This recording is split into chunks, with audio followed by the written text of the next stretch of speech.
Hi guys, I just thought I'd hop on here and say hi. Been a while since I've had the camera. I just wanted to let you guys know a little something that Benjamin seems to have forgotten to put on the channel. Been a little busy. But exciting news, we are engaged. Been proposed about a month ago, and I said yes, obviously. What is the purpose of this video? To tell the people that we got engaged. And And talk about our relationship. Episode of Dr. Phil. This is the Dr. Phil episode of the iowANFarmer. But really, what do you want to accomplish? I just want to tell people about us and our life together. And that's how we're announcing this? We ended up here with this tiny little handcuff on my finger. Okay, let's go get a tractor.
We can start with when we started dating, which we don't agree on.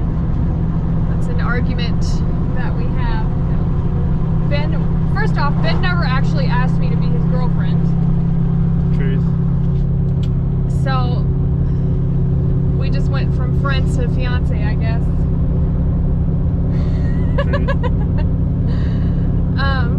Yeah, never actually asked me to be his girlfriend. So I like to go our anniversary off of our first date, which we don't agree what our first date was. I say that our first date was April 2nd of 2018 when it was the March Madness final that year. And we'd been talking a little bit, like off and on for a while. And you invited me over to your house to watch March Madness. And you told me you were gonna make me dinner, but I ended up making you dinner in your house the first time I ever came over. So that's what I consider our first date, but Ben doesn't agree. So I think our first date was Molly was still living in Des Moines, so we went to a Cody Jinks concert, and there you go. I think that was truly our first date because you went somewhere. You don't have to go somewhere for it to be a date. Well, then every night you make me dinner at home, it could be a date night, like, yeah, technically. So then when you go, why don't you take me out on a date? Not when you live together, when you invite me to your home, and it's just you and me, with the premise of dinner, it's a date. I just thought you looked hungry. Shut up. Yeah, so we don't agree on that, but regardless, we've been together since April, May of 2018. Sure. Sure. So just over 3 years. Right? That's math? Yeah. Just over 3 years. It's a flat.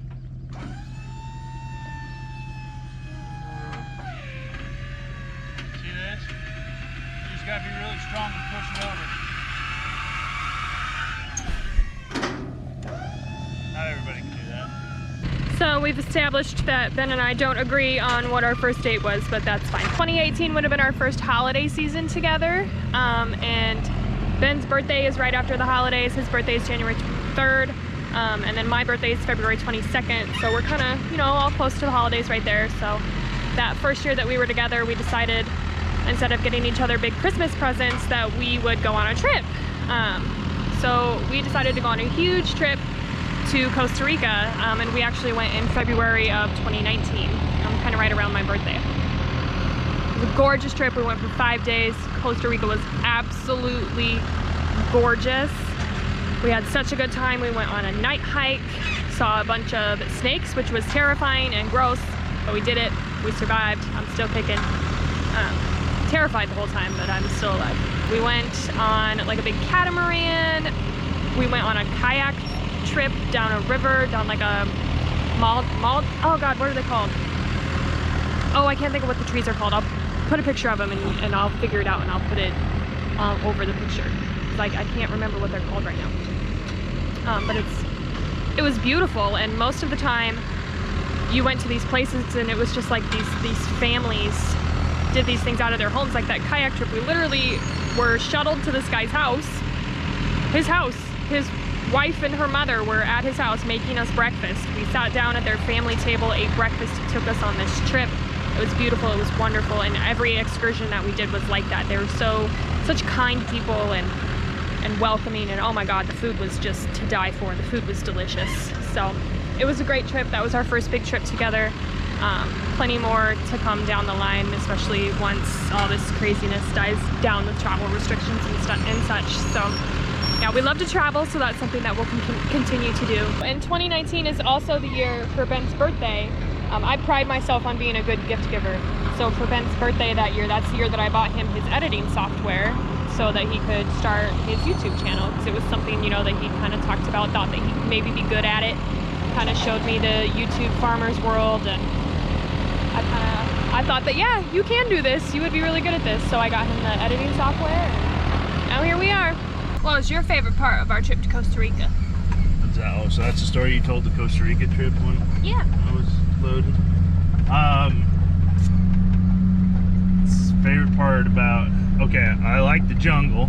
I liked it. Wasn't the favorite. It was terrifying. I talked about that a little bit. Oh, the snake. We gotta show that clip. Snake. What were those called? Those fertilances. And yeah, that was cool. Most poisonous snake in the world, not just in Costa Rica, in the whole stinking world. And we're just walking by them on a path in the dark, in the middle of the freaking jungle. That was cool. Still not my favorite part.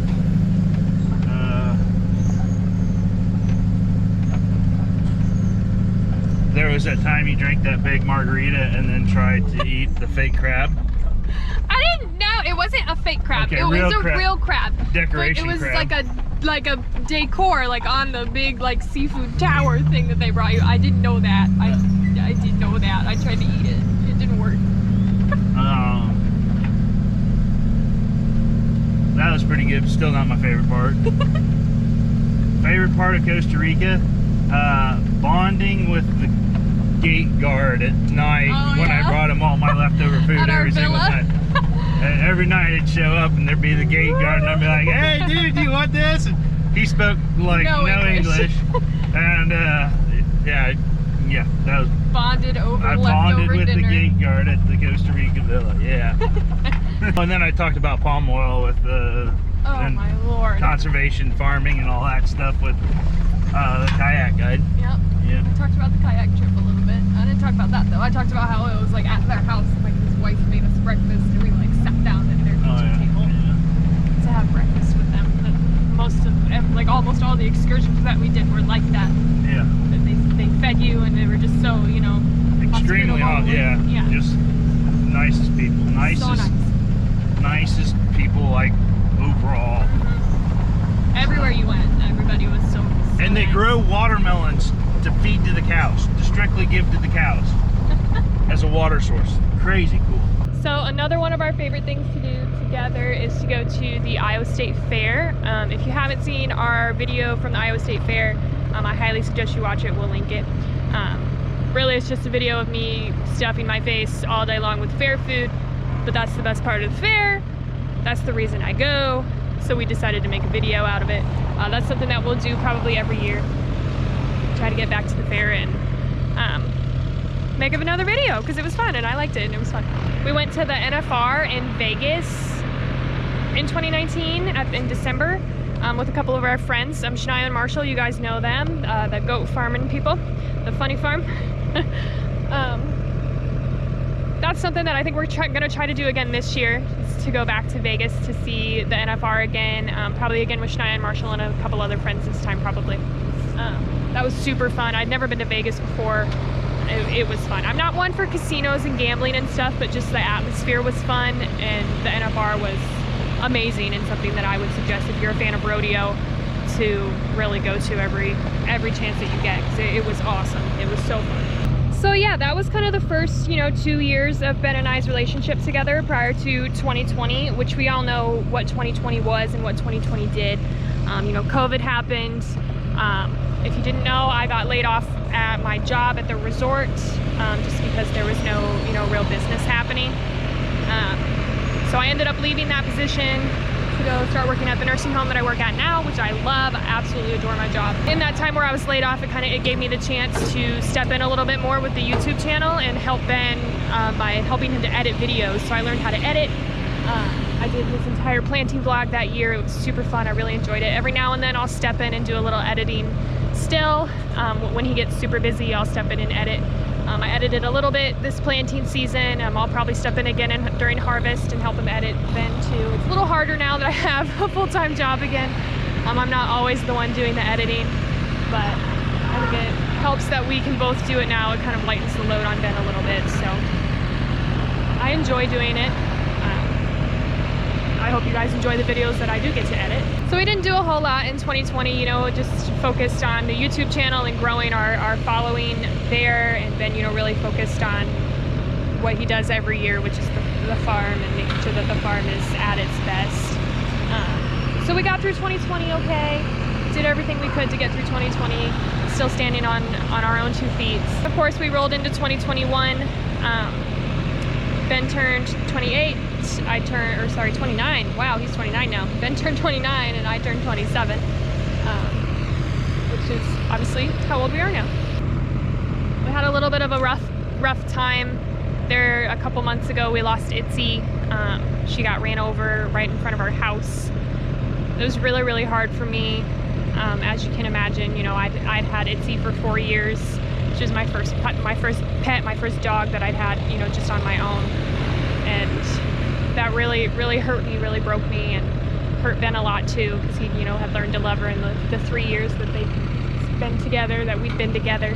Ben was excellent through that. He let me grieve the way that I needed to grieve, and was great through the whole process of getting her, cremated, and we buried her on the farm, and so she'll be with us forever. So that was hard, but we got through it. It made us stronger as a couple, going through that sort of grieving process together. Was kind of a blessing in disguise, maybe. And then that also led us to Lola May. So we got Lola May about a month after that, and I wouldn't have it any other way. She's the sweetest little girl. She loves being on the farm. So yeah, so that brings us to the actual proposal, and how Ben asked me to marry him.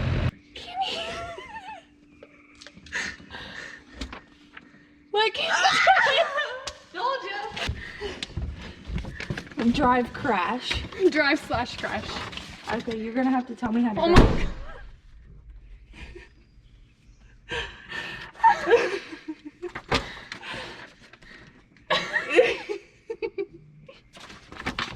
I'm gonna cry. The dogs that I have. Oh my God. Don't hit that.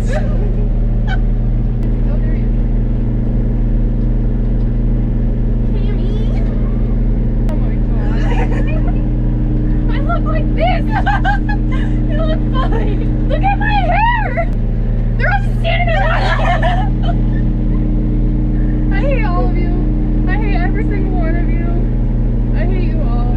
You're all the worst. He stole my solar lights. There's your puppy. Look at him smiling.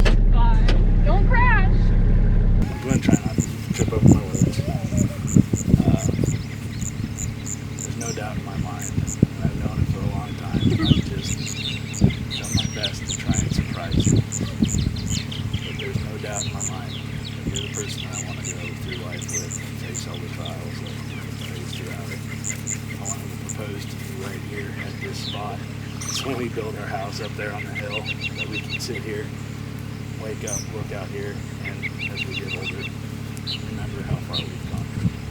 See that? Are you good? Will you marry me? Yes. Yes. So one thing I will say is, obviously I'm very happy that Ben and I are engaged. This is something that we've been talking about for a while. Getting married, starting a family has been, you know, on our to-do list as of late. So I'm very excited that this is happening. We've got about a year to go before the wedding, so super excited about that. I'm really excited to plan it all. Yeah, I'm very excited. But we did not get here without some blood, sweat, and tears, for sure.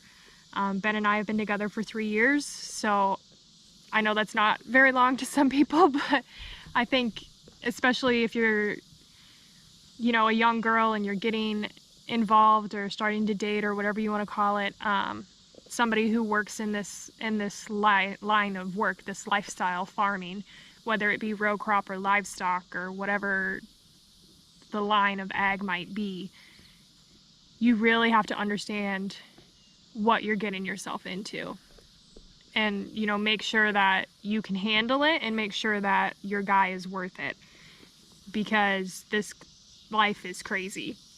I mean, you're gonna go to family events by yourself because he's still in the field, and you have to understand that, and you have to be, you know, willing to continuously tell your family that, you know, oh, Ben's not gonna make it, he's still harvesting or still planting or whatever it is that he's doing, you know, or you're gonna be an hour late to everything because he's always running behind. It never fails. So you just kind of have to be prepared for those things. I think you have to be ready to kind of do life on your own, even though you do still have a partner, if that makes any sense. Definitely have to be strong-willed, independent, and understanding to date or marry a farmer, I would say. I'm sure all you other farm wives out there or future farm wives out there would agree with me that it's hard. It's really hard, but, you know, you're in this for a reason, and we love these guys for a reason, and that's because they are so hardworking and they are so passionate about what they do.